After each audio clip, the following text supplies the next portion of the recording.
Hello friends, so today we will discuss about anemia. Anemia is the most common topic and most common problem in India. So इस video के through हम आज anaemia को समझेंगे। Anaemia क्या होता है? एनीमिया एक ऐसा कंडीशन है जिसमें रेड ब्लड सेल का जो अमाउंट है और हीमोग्लोबिन ब्लड जो होता है वो हमारे बॉडी में नॉर्मल रेंज से बहुत कम हो जाता है, जिसके वजह से क्या होता है, जो ऑक्सीजन कैरिंग कैपेसिटी है वो कम हो जाता है। तो प्रॉपर अमाउंट में हमारे टिश्यूज़ को ब्लड और ऑक्सीजन जो है वो नहीं मिल पाता, जिसकी वजह से बहुत सारी प्रॉब्लम्स जो है वो पेशेंट को फेस करना पड़ता है।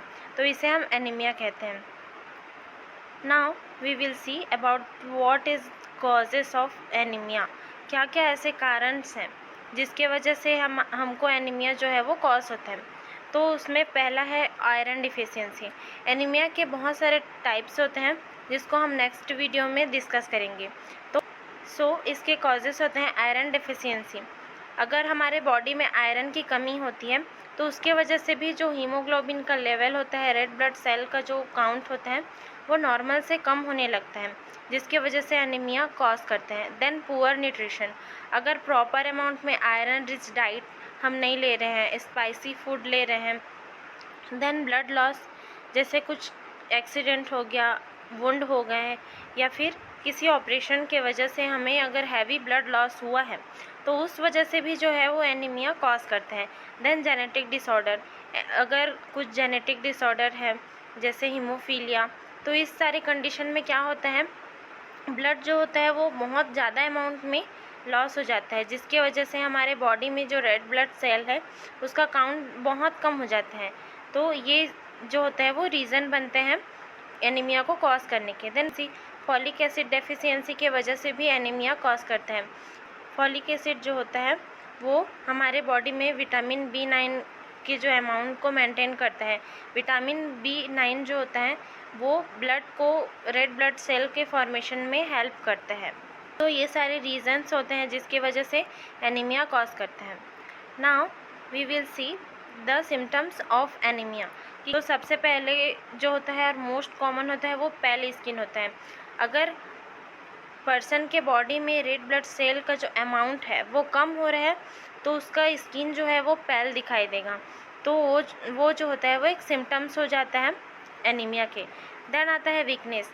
अब प्रॉपर अमाउंट में हमारे बॉडी को ऑक्सीजन और रेड ब्लड सेल नहीं मिल पा रहा है, ब्लड नहीं मिल पा रहा है, ब्लड सप्लाई नहीं हो पा रहा है, तो उस कंडीशन में पेशेंट जो क्या फील करेगा, पर्सन वीकनेस फील करेगा, फैटिक फील करेगा।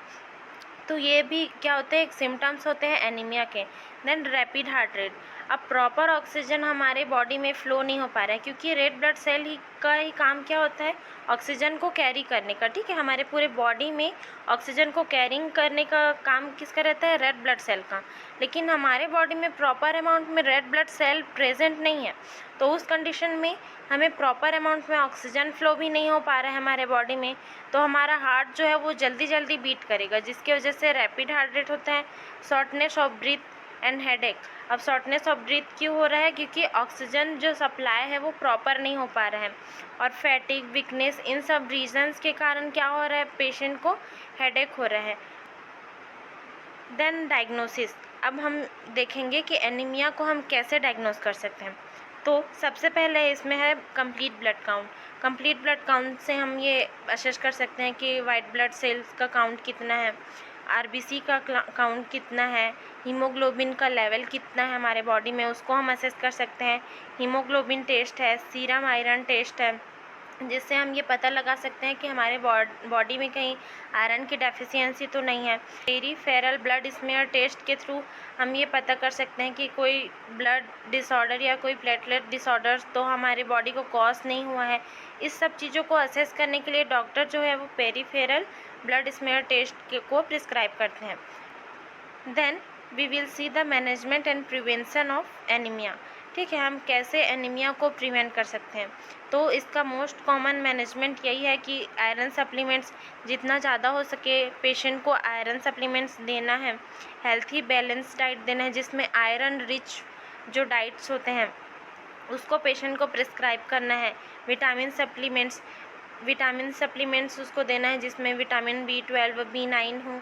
ऐसे सप्लीमेंट्स जो है वो पेशेंट को प्रिस्क्राइब करना है ताकि उनके बॉडी में रेड ब्लड सेल का लेवल जो है वो इंक्रीज्ड हो। ठीक है। Then blood transfusion in severe cases. ठीक है। अगर पेशेंट को बहुत ज़्यादा ब्लड लॉस हुआ है, कोई भी रीज़न से हो, बहुत ज़्यादा ब्लड लॉस हो गया है, रेड ब्लड सेल का काउंट जो है वो बहुत ज़्यादा कम है नॉर्मल से, तो उस केस में क्या करना है हम लोगों को, इमीडिएटली जो है वो ब्लड ट्रांसफ्यूज़न करना है पेशेंट को। देन आता है folic acid tablet. Folic acid tablet भी हमारे बॉडी में रेड ब्लड सेल काउंट के लिए बहुत ज़्यादा इम्पॉर्टेंट रहता है, इसलिए उसको फॉलिक एसिड टैबलेट जो है वो दिया जाता है। देन प्रिवेंशन आता है। प्रिवेंशन में भी हमारा मैनेजमेंट जैसे ही है, आयरन रिच डाइट उसको देना है, रेगुलर बैलेंस डाइट जिसमें आयरन रिच फूड है, फ्रूट्स हो गए, ये सारे चीज़ उनको प्रिस्क्राइब करना है। मेंटेन पर्सनल हाइजीन ताकि बॉडी में इन्फेक्शन कॉज ना हो। देन आता है रेगुलर हेल्थ चेकअप जो मोस्ट इम्पॉर्टेंट है। ठीक है। तो ये होते हैं इसके management of anaemia. Thanks for watching. Please like, subscribe and share to my channel.